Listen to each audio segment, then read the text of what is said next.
Hey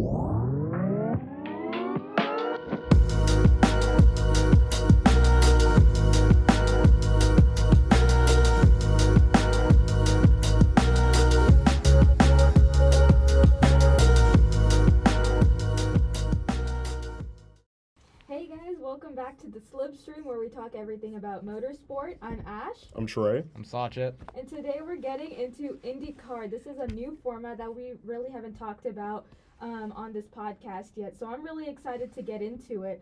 Now, this series of racing is like Formula One, except it's mainly an American thing. Yeah, and there are a good number of international racers who have contributed to making the sport as popular as it is across the globe.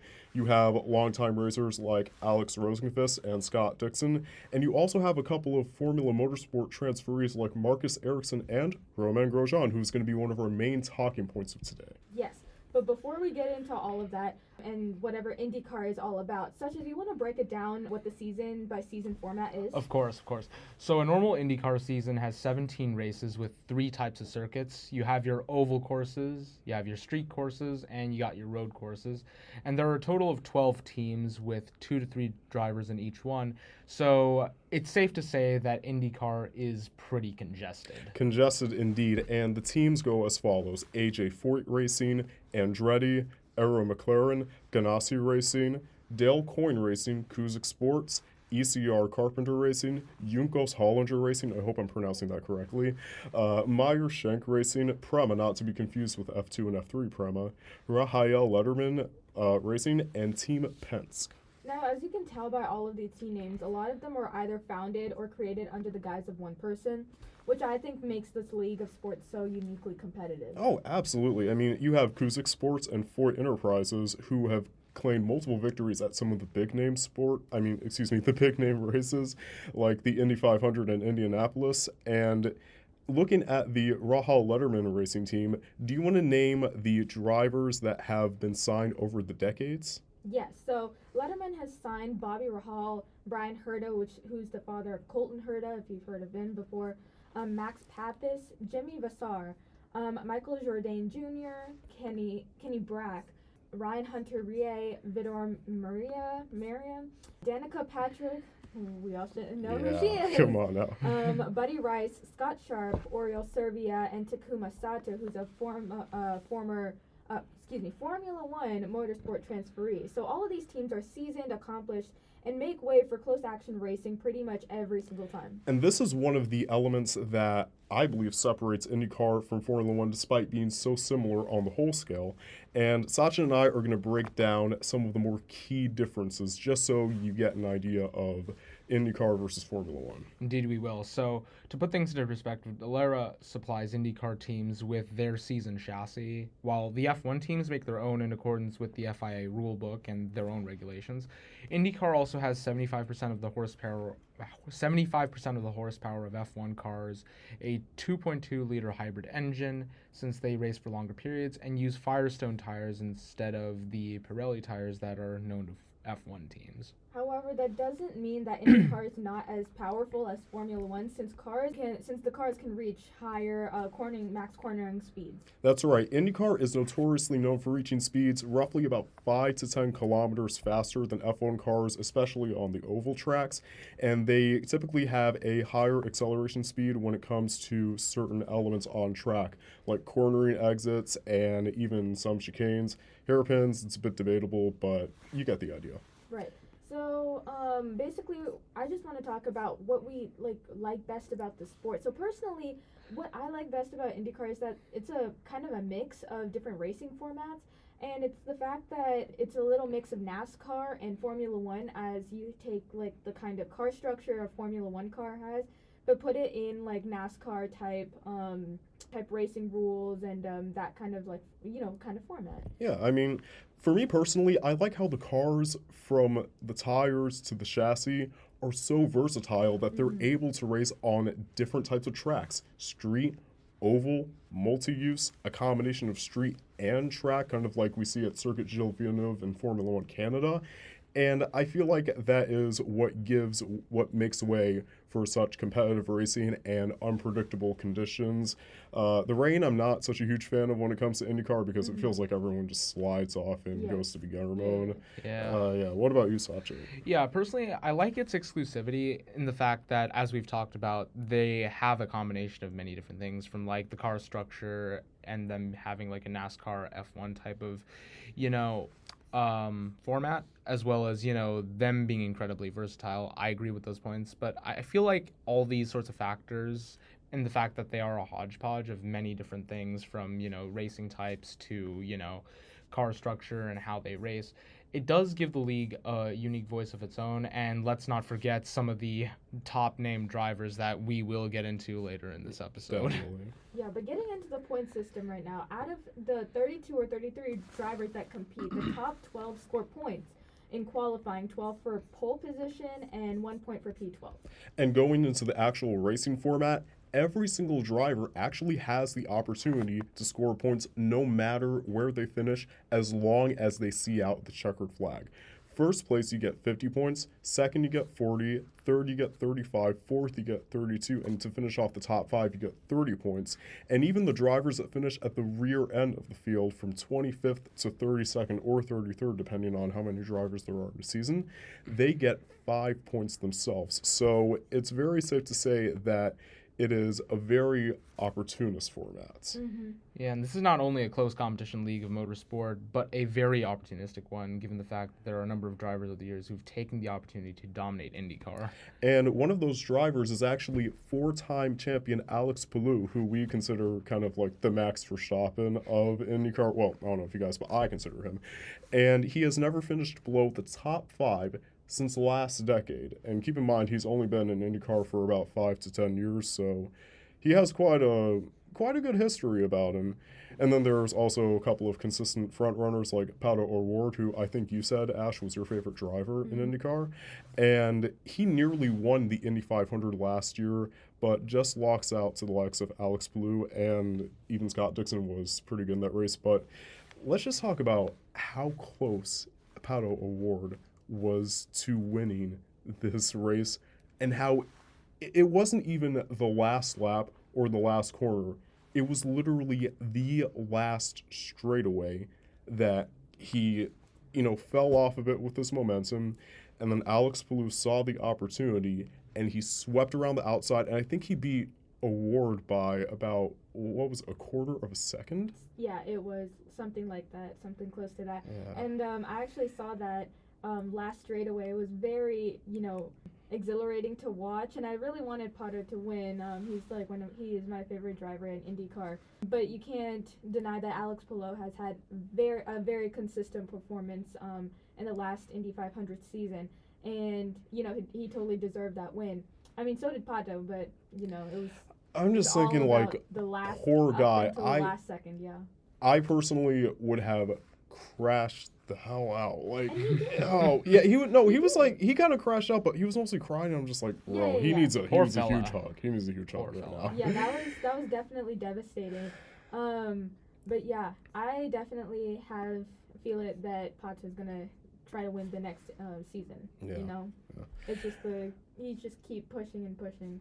And he'll get that win eventually, Definitely, yeah. But yeah, let's not forget fall-off drivers like Joseph Newgarden and upcoming prospects like Christian Lundgaard. When it comes to Newgarden, he was consistently scoring podiums and was very early on in the seasons in the 2010s.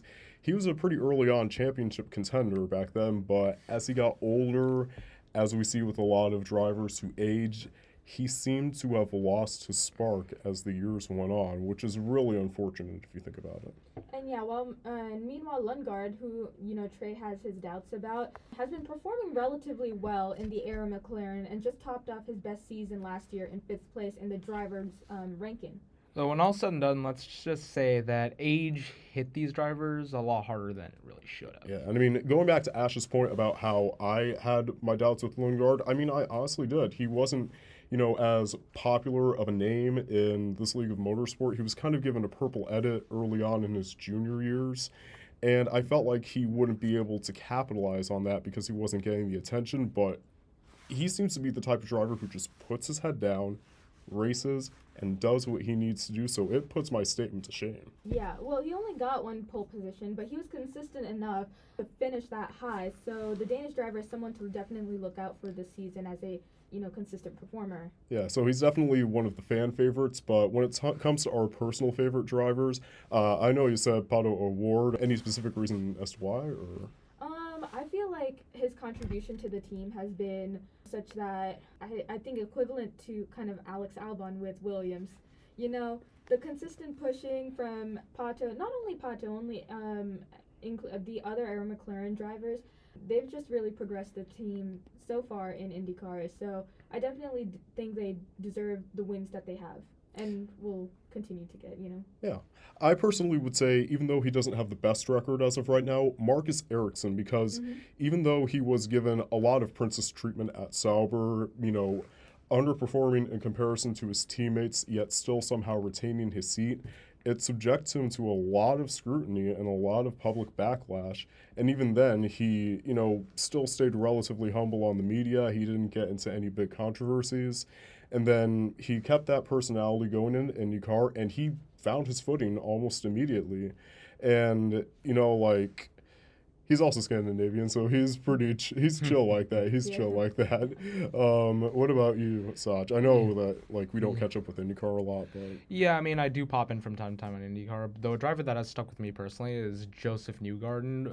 On the surface level, he's very consistent, and I mean, I really admire him for his consistency, but I mean, the latest tune into IndyCar, I know we did talk about, he has a bit of a fall from grace, considering he's not as, fiery as he used to be. He's kind of lost that spark.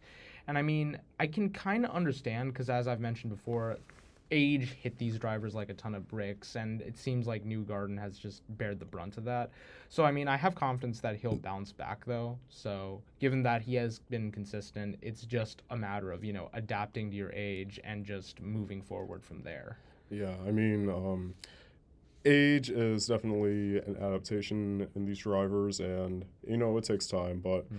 And just going on into the big talks of the IndyCar paddock, we did expect to hear from Yuki Tsunoda earlier on this past month whether or not he would be taking on a seat in IndyCar, given how much the Honda manufacturing department was supporting him. Yeah, and you would expect Honda to have a prominent voice in this case because of their dominant performances in big name races. But they how they have all of these facilities to build these cars almost perfectly, Yeah, I mean, when it comes to how the Los Angeles Times reported on Honda's comprehensive development facilities, engine testing methods, and even their administrative offices and values, it showed us, or it gave us the assumption that there were levels to this. There was levels to this team, these manufacturers, this corporation as a whole. Yeah, but the problem, as it turns out, wasn't how Honda was representing Tsunoda, but rather how Tsunoda and Honda failed to come together for an agreement with his contracts, and because of that, he lost a pretty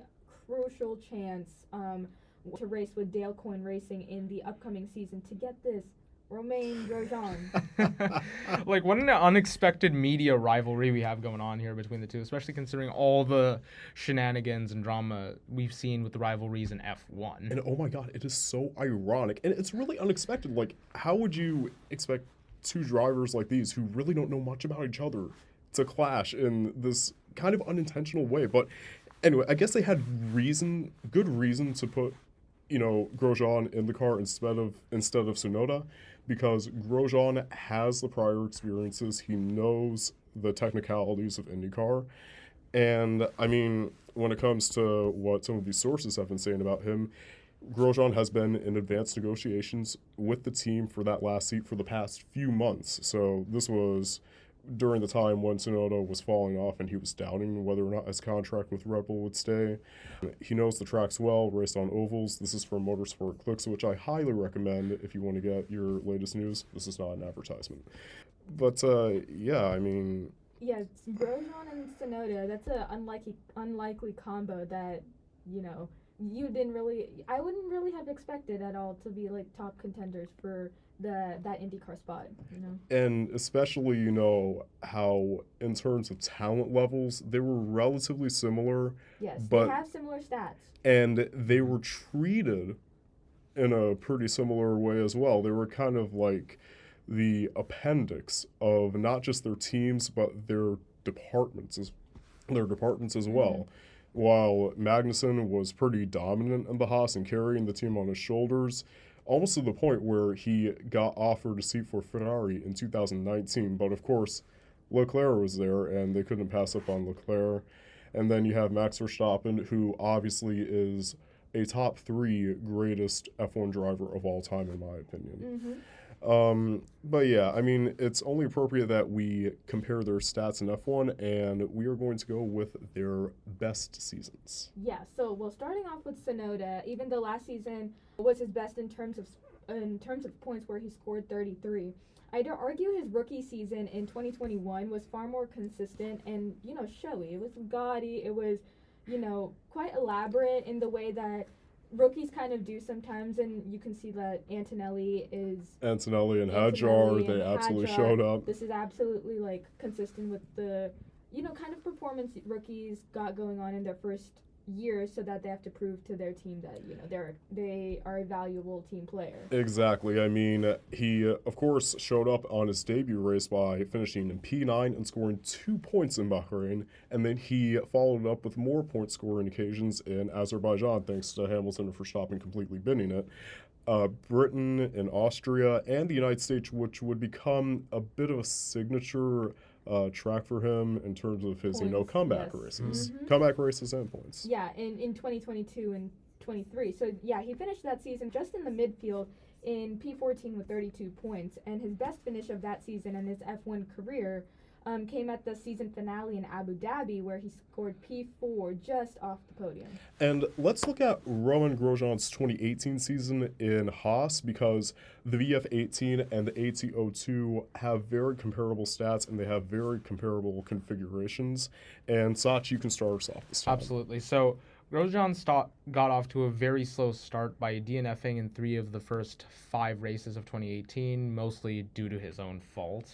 And while his teammate Kevin Magnussen had already taken home the team's 19 points at the time. But he did recover in Austria by scoring the team's best result ever, a P4 finish, and took home his first points, and he'd follow that up with a recovery P6 in Germany and back-to-back points in the final 2 races of the season to also finish P14 in the WDC with 37 points, which isn't a shabby performance at all. Oh, absolutely not. But his IndyCar performance was a whole lot more than shabby. Absolutely. It's completely shabby. I mean, he didn't even finish in the top 15 in the Indy 500, and he's raced for a total of 3 teams and tested out for 1 team ever since he joined in 2021. Which is, I just such. Yeah, and the fact that he hasn't been able to finish above 13th position in any of the driver's standings doesn't make him look like a very viable agent. And I think this can be attributed to the fact that Grosjean is generally an inconsistent driver, and this kind of dates back to his 2009 season when he tried getting a head start into Formula 1 without really racing in GP2. He raced in Formula 3000, I think, before that. So he tried to pull over Verstappen before Verstappen, and he just failed miserably. Granted, he did come back and score all of the points for his GP2 team in 2011 and win the championship. And he was good in Lotus, but just overall, he was not in the adequate headspace. Oh, for sure. Absolutely. And, whenever you have a Formula 1 driver who's moving over to a new format, you kind of want to always cheer them on, egg them on, yes. You kind of expect them to do better in, in other formats. And his performance, obviously, as we told you, it was quite shabby in IndyCar. And I don't know, I kind of didn't expect that when I learned about it. Right, but 2 things I do have to praise him for. One is obviously his crash in late November 2020, where it was actually in Bahrain during, COVID Formula 1, and he got a pretty good start to the race and gained a couple of positions into the corners, but then he just got punted into this metal barrier at top speeds, 50 Gs, and his car literally broke in half and set on fire, and we were all sure that he was going to die in that moment. But 28 seconds later, he He's was emerging. wiggly. He emerges from the He flames. survived. Dun, dun, dun, dun, dun. And That's why they call him like the Burning Man. that's The why they Burning call Man. him Son. exactly. And I know that you've seen in the interviews that anytime he's with his wife and he brings it up, she just is not the biggest fan of it because. Yeah. But I mean, It's like a it was cool- traumatizing. It's Yeah. a cool look. It's drama and whatever, but you know, in that moment, it's scary for those drivers. Oh, Yeah. absolutely. Oh gosh, yeah, that was a bad crash. Yeah, he was still thinking about his kids. And the second thing I wanted to praise him for is a podium finish at the Mid-Ohio circuit in IndyCar. Like, have you seen that track? It is so hilly, it's so bumpy. The scenery is beautiful, but it just looks like somebody took a curled up rubber band and just plopped it onto the ground and said, "There's your track." Oh yeah, for sure. It's got a lot of terrain to it, even by IndyCar standards, and I feel that there's too many like semi-hairpins Yeah. to navigate. That's included. Yeah, but as of last year, Grosjean served as a He served as a reserve driver for the Prema Racing team before being fired from Juncos Hollinger Racing at the end of 2024.